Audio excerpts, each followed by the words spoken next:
In this series of videos, we've been talking about activity-based costing.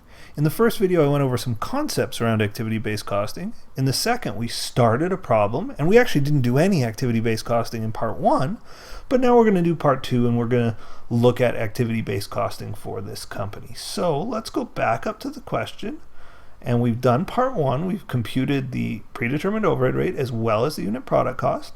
Now we're going to do part two. And part two of the question says, assume that the company shifts to activity-based costing. Compute the activity rate for each of the activity cost pools and determine the amount of overhead costs that would be applied to each model using activity-based costing. Whew, a bit of a mouthful, but actually not too difficult. The company's divided its overhead. It had $600,000 of overhead, and it's divided it into these three pools. It said, look, we have different kinds of overhead.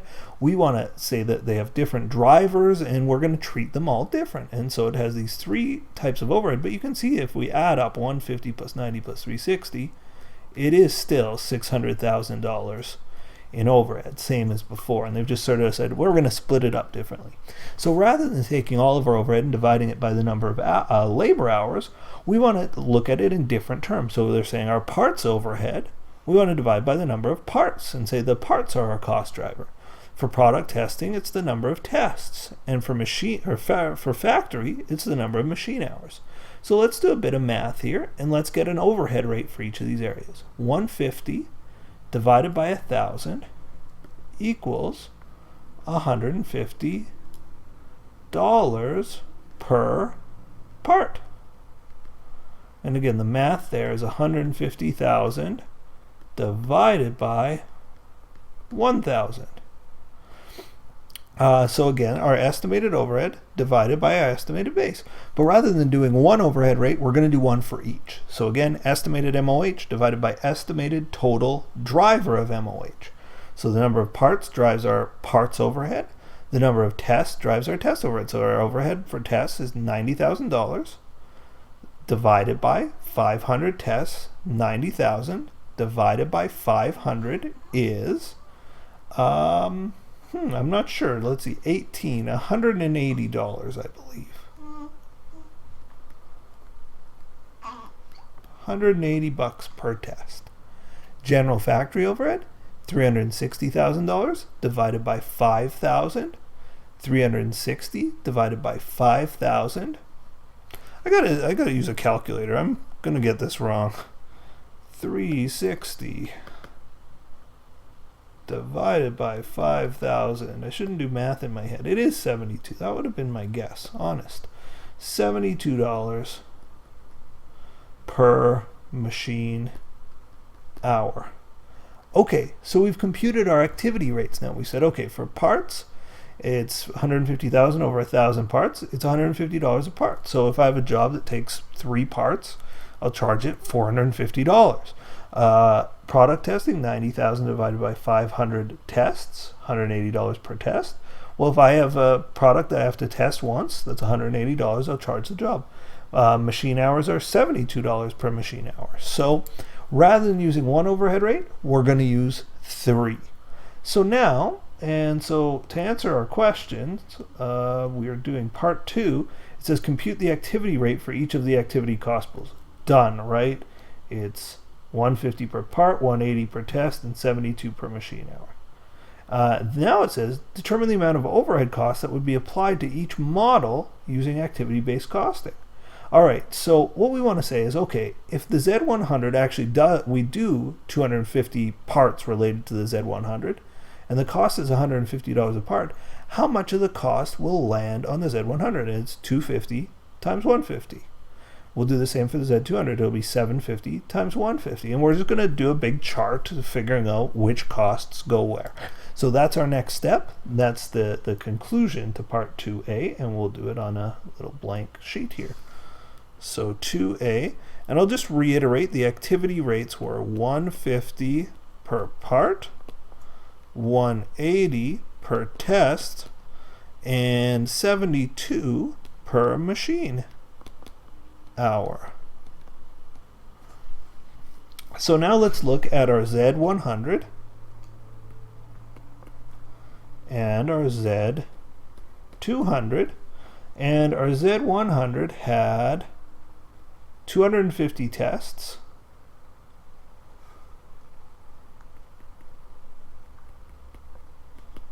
And it oh, did I do that backwards? 250 parts, pardon me.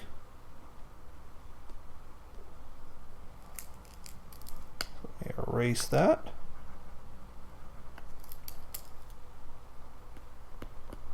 So 250 parts, and it costs $150 per part. So 150 times 250 equals, and I'm going to need my calculator for that one, 150 times 250, 37,500.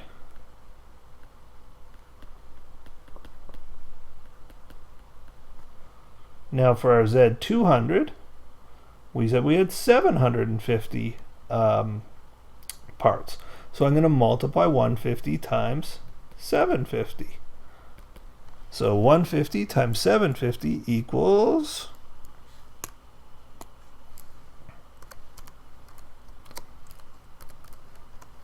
112,500.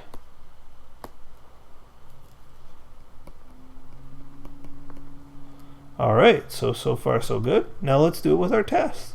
We're just going to say, okay, it's 180 bucks a test, and we're going to do 350 tests.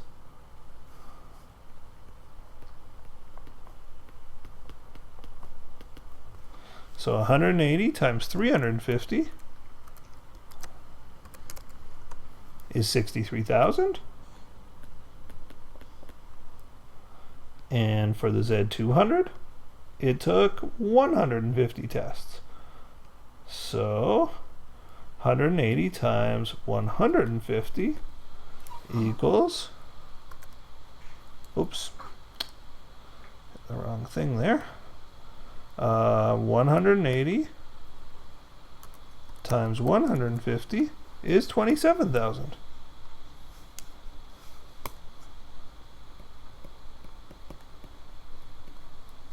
$72 per machine hour, and the Z100 takes 2,000 machine hours.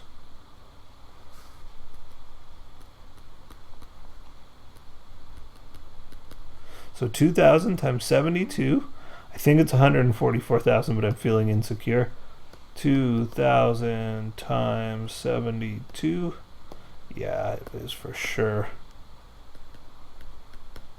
144,000, and our Z200 took 3,000 machine hours, so we'll do the math there.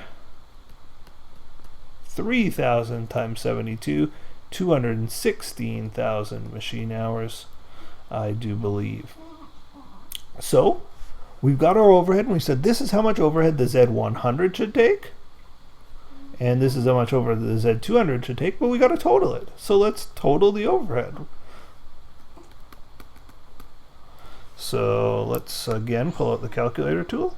37,500 plus 63,000 plus 144 equals 244,500. Doing the other side of this. Oops, come on, you. 112,500 plus 27,000 plus 216,000 is 355,500.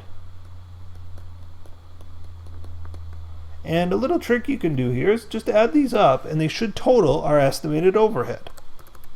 Oops, I always put in numbers up here. I'm not supposed to be doing that. I want to put them in here. So let's do a bit of math. 355,500 plus 244,500 is indeed $600,000, and $600,000 was our estimated overhead. So again, if we actually ended up using the exact amount of parts and tests and machine hours we thought, of course we're going to hit our estimated, we're going to match up our estimated overhead there. Okay, So we're through this part, and now I want to figure out the cost of the product. So I know the cost of any product is the cost of the material. I'm leaving a bit of room because I'm going to do some more work up here. But I know the cost of any product is the cost of the material, the labor, and the overhead. And I've got to do it for the Z100 and the Z200. So the Z100's material and labor costs are just given, and it doesn't matter what method we use, whether we're doing activity-based costing or some other traditional costing with a plant-wide overhead rate. The Z100 is 45 and 30 for materials and for labor. The Z200 is 60 and 40. So fill those in, 45 and 30 versus 60 and 40. Now if I were to fill in the overhead, based on what I see the Z100 is 244,000 and the Z200 is 355,000. Those numbers wouldn't make any sense, right? If I wrote 244, 500, it's just way out of whack. What we need is an overhead rate per unit, not in totals. So I'm going to divide by the number of units. And in the case of the Z100, we were planning on selling, let's see, Z100, we're going to make 30,000 units, and the Z200, 15. So for the Z100, I'll divide by 30,000 units, and for the Z200, 15,000 units. So let's figure that out. 244, 500 divided by 30,000 units equals $8.15 per unit.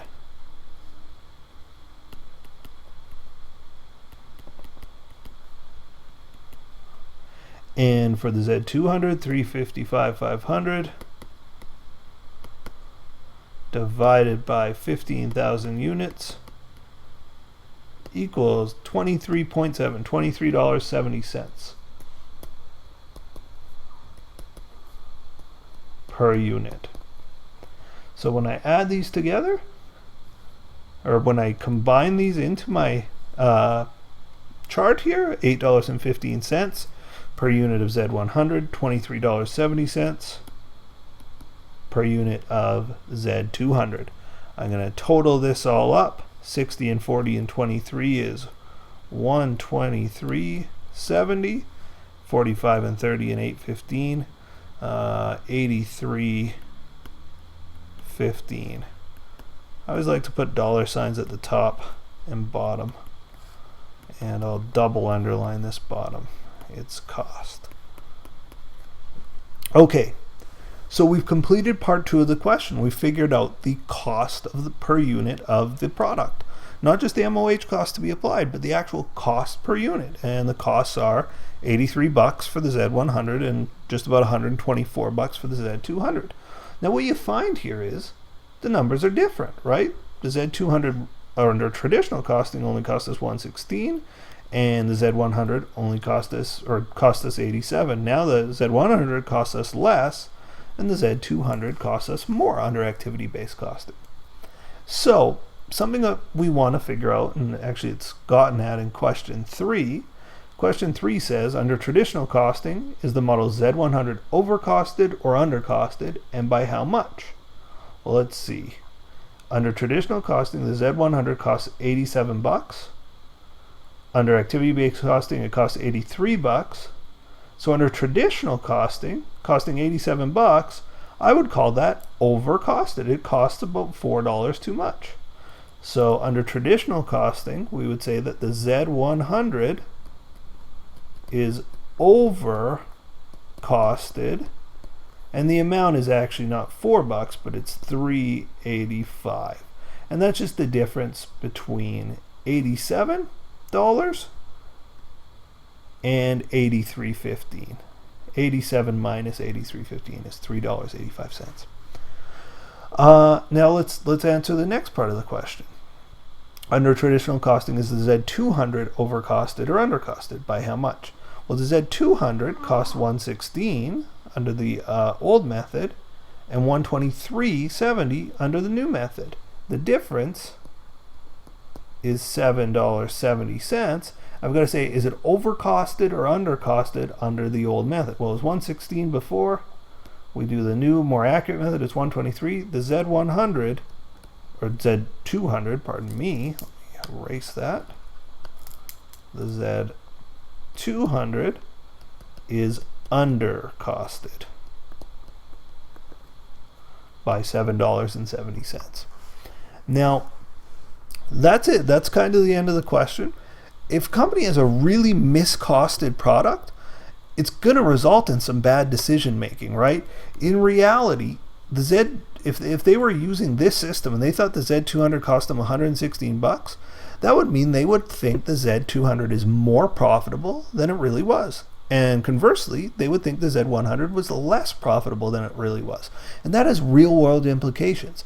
If you're the product manager of the Z100, your profits are actually going to Z200. You're subsidizing the Z200, and vice versa. If you're the Z200, you're being subsidized by the Z100. So if you're being evaluated on your profitability or how well your division's doing, the Z100 is getting hurt by the Z200 under this scenario.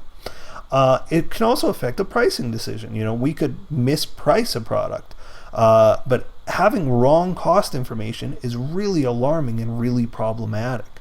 Now, again, if most real companies use this method, the traditional one overhead rate method, and you might say, well, why? If activity-based costing is so much, gives you so much more accurate numbers, why doesn't every company use it? Well, the reality is, the amount of information you have to gather for activity-based costing makes it very expensive, very time-consuming, and it's actually very difficult to do. It's easy to do in these accounting problems where we have all the information at our fingertips. In reality, there's a lot more information to be gathered. So most companies don't do activity-based costing. I think it's a good exercise and it's good to understand what's happening, but just know in reality, most companies use one plant-wide overhead rate to apply overhead costs to products. Okay, we're going to leave activity-based costing there. I hope this video was helpful to you.